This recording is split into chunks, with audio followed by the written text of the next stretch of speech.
बी चे सरासरी वय दिला 30 वर्ष, सी ने जर ए ची जागा घेतली तर सरासरी वय 40 वर्ष होते, सी ने जर बी ची जागा घेतली तर सरासरी वय 35 वर्ष होते. विचारण्यात आलं ए चं वय काढा. बघा याला डिटेल कसं करायचं होतं ते सांगतो आधी, नंतर याला शॉर्टकट मध्ये कसं करायचं ते पण सांगतो. बघा ए प्लस बी यांची सरासरी वय दिला 30 वर्ष. मग 30 वर्ष ही सरासरी दिली दोन व्यक्तीच्या वयाची, याला जर 2 ने गुणाकार केला तर या दोन व्यक्तींच्या वयाची काय होते, बेरीज प्राप्त होते. ठीक आहे. सी ने जर ए ची जागा घेतली म्हणजे सी इथे येणार तर इथे राहणार बी, तर सरासरी वय होते म्हणजे 40 वर्ष. मग 40 गुणिला करा 2. नंतरच्या वाक्यात म्हटलं सी ने जर बी ची जागा घेतली म्हणजे इथे सी राहणार तर इथे कोण राहणार, ए राहणार, तर सरासरी वय होते 35 वर्ष. बघा आता जेव्हाही कधी आपल्याला असा प्रश्न निर्माण होणार, बघा दोन दोन व्यक्तींच्या वयाची सरासरी दिली आहे किंवा दोन दोन व्यक्तीचे वजन दिलेले आहे, तर अल्टिमेट इथे दोन दोन टाइम काय होणार, प्रत्येक संख्या रिपीट करायला लागेल. बघा इथं बी 2 टाइम आहे, सी पण 2 टाइम आहे आणि ए पण 2 टाइम आहे. तर 2 आपण इथून कॉमन जर काढले, या सर्वांची जर बेरीज केली तर एकटा ए राहणार शिल्लक, एकटा बी राहणार, एकटा सी राहणार.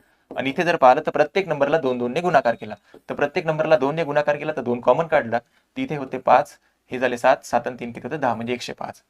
जेव्हाही कधी दोन दोन व्यक्तींचा गट दिलाय आणि दोन दोन व्यक्तींच्या गटाची सरासरी दिली आहे, तर हा 2 ने 2 काय होणार, आपल्याला कॅन्सल होणार. का, इथे गुणेला इकडे आल्यानंतर भागी लावणार.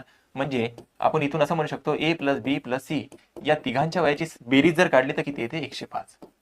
जेव्हाही प्रश्नामध्ये आपल्याला दोन व्यक्तींच्या वयाची सरासरी, दोन व्यक्तीच्या वयाची सरासरी देणार, तर जे काही सरासरी दिली आहे या संख्यांची जर बेरीज केली तर आपल्याला काय प्राप्त होते, ए प्लस बी प्लस सी यांची बेरीज. ठीक आहे ना. म्हणजे ए प्लस बी प्लस सी या तिघांच्या वयाची बेरीज किती आहे, 105 आहे. ठीक आहे. बघा नंतर काय म्हटलं तर आपल्याला ए चं वय शोधायचं होतं. तर ए चं वय शोधायचं होतं, तर जिथे ए चं वय नसेल म्हणजे बी प्लस सी या दोघांच्या वयाची जर बेरीज आपण काढून टाकली, बी प्लस सी या दोघांच्या वयाची सरासरी होती 40, 40 गुणिला 2 केला तर किती होतं, 80 होतात.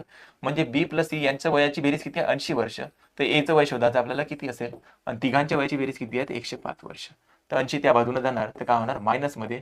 तर 80 105 मधून मायनस झाले तर ए चं वय किती येणार, 25 वर्ष. तर 25 वर्ष आपल्या प्रश्नाचं एकदम योग्य उत्तर आहे. ठीक आहे. बघा आणखी एक समजावतो प्रश्न. ए चे आणि बी चे सरासरी वय दिलं 20 वर्ष. तर जी सरासरी दिली त्यांचीच बेरीज करा. ए च्या जागी सी आला तर सरासरी वय 19 वर्ष होते.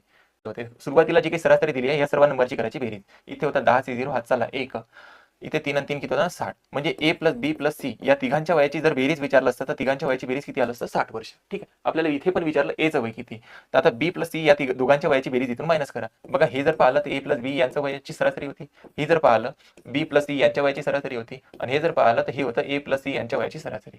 आपल्याला काढायचं होतं ए चं वय शोधा. तर बी प्लस सी यांच्या वयाची सरासरी किती आहे, 19 वर्ष. तर 19 गुणिला जर 2 केलं, त्या दोघांच्या वयाची बेरीज किती, 38 वर्ष. बघा बी प्लस सी यांच्या वयाची बेरीज किती आहे, 38 वर्ष. ए चं वय काढायचं आहे आपल्याला, आणि तिघाच्या वयाची बेरीज किती आहे, 60 वर्ष. तर 38 त्या बाजूने जाणार तर ए चं वय किती येणार, 22 वर्ष. तर 22 वर्षाचा असेल ए. आपल्याला तेच विचारलं होतं, ए चं वय शोधा किती, 22 वर्ष. हे दोन्ही प्रश्न समजले असेल तर या प्रश्नाचं तुम्ही आता इझिली उत्तर काढू शकता मित्रांनो. ठीक आहे.